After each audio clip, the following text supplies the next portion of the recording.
Hi hello friends, welcome to నేజ వంటలండి. ఈరోజు స్పెషల్ రైస్ని నేను మీకు పరిచయం చేయబోతున్నాను. ఇది వచ్చేసి కుష్కా రైస్. చాలా ఈజీ ప్రాసెస్లో చేసుకోవచ్చు అండ్ టేస్ట్ మాత్రం వావ్ అనాల్సిందే, అంత రుచిగా ఉంటుంది. మరి ఈ రెసిపీని ఇక్కడ లేట్ చేయకుండా స్టార్ట్ చేసేద్దాం. అది కూడా చాలా సింపుల్గా నార్మల్ రైస్తో నేను ఇక్కడ ప్రిపేర్ చేసేస్తున్నాను. ముందుగా అయితే మనం నార్మల్ రైస్ని ఇక్కడ ముందుగాలే నానబెట్టేసుకోవాలి. హాఫ్ అన్ అవర్ ముందే నానబెట్టేసుకోవాలి. మీరు కావాలనుకుంటే బాస్మతి రైస్తో కూడా చేసుకోవచ్చు. సో ముందుగా అయితే మనం ఇందులోకి తీసుకోవాల్సింది దాల్చిన చెక్క, లవంగాలు, దీంతో పాటు యాలకులు. ఈ మూడింటిని తీసుకొని కొంచెం ఫ్రై చేసుకున్న తర్వాత ఇందులోకి ఆనియన్ని ఈ విధంగా పొడుగ్గా కట్ చేసి మనం ఇందులోకి తీసుకోవాలి. ఎప్పుడైనా పలావ్, బగారా, బిర్యానీ చేసేటప్పుడు ఆనియన్ని ఇదే విధంగా కట్ చేసుకోవాలి. ఇందులో ఏంటంటే పచ్చిమిర్చి వచ్చేసి కొంచెం ఘాట్లు పెట్టుకొని ఇందులోకి యాడ్ చేసేసుకోవాలి. యాడ్ చేసిన తర్వాత దీన్ని బాగా ఫ్రై చేసుకోవాలి. మనం చేసే ఏ రెసిపీ అయినా ముందుగా మంచి టేస్ట్ రావాలంటే ఆనియన్ని కొంచెం ఫ్రై చేసుకుంటేనే టేస్ట్ వస్తుంది. ఆనియన్ వచ్చేసి ఫ్రై అయిపోయిన తర్వాత ఇందులో ఫ్రెష్ అల్లం వెల్లుల్లి పేస్టే తీసుకోవాలి. గుర్తుపెట్టుకోండి, ఫ్రెష్ది అయితేనే మంచి టేస్ట్, మంచి ఎరోమా అనేది వస్తుంది.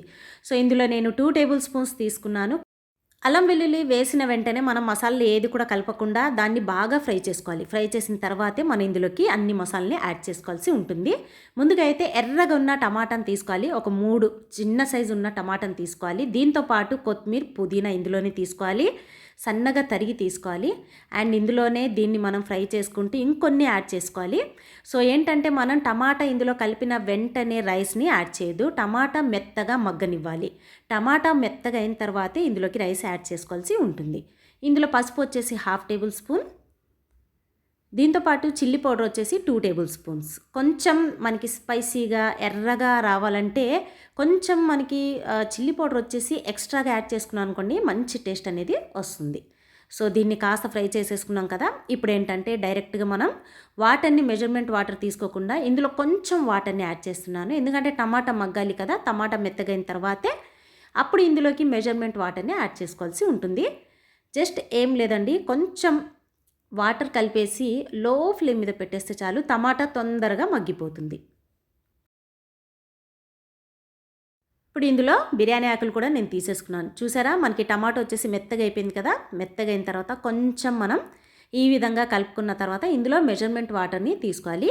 ఈ మెజర్మెంట్ వాటర్ వచ్చేసి 1 కప్ రైస్కి 2 కప్స్ ఆఫ్ వాటర్ నేను ఇక్కడ తీసుకున్నాను. సో ఇది కరెక్ట్ మెజర్మెంట్ అనమాట. రైస్ మాత్రం ఒక హాఫ్ అన్ అవర్ ముందే మనం నానపెట్టేసుకోవాలి. సో వాటర్ అయితే యాడ్ చేసేసాను. యాడ్ చేసేసి ఒక్కసారి మనం ఈ విధంగా మిక్స్ చేసేసుకున్న తర్వాత కొంచెం వాటర్ అనేది మనకి బాగా బాయిల్ అయిపోయిన తర్వాతే ఇందులో రైస్ని కలుపుకోవాలి. సాల్ట్ వచ్చేసి తగినంత యాడ్ చేసేసుకోవాలి. ఒక్క 5 మినిట్స్ తర్వాత మనకి వాటర్ చూసారా చక్కగా ఇక్కడ బాయిల్ అయిపోయింది కదా. బాయిల్ అయిపోయిన తర్వాత నార్మల్ రైస్ని ఇందులోకి యాడ్ చేస్తున్నాను. చెప్పాను కదండి, మీరు కావాలనుకుంటే బాస్మతి రైస్తో కూడా ఇదే విధంగా సేమ్ ప్రాసెస్ మీరు చేసుకోవచ్చు. బట్ నార్మల్ రైస్తో అయితే నేను ఇక్కడ ప్రిపేర్ చేస్తున్నాను. సో టేస్ట్లో మాత్రం ఏ డిఫరెన్స్ ఉండదు, సేమ్ టేస్ట్ అనేది వస్తుంది.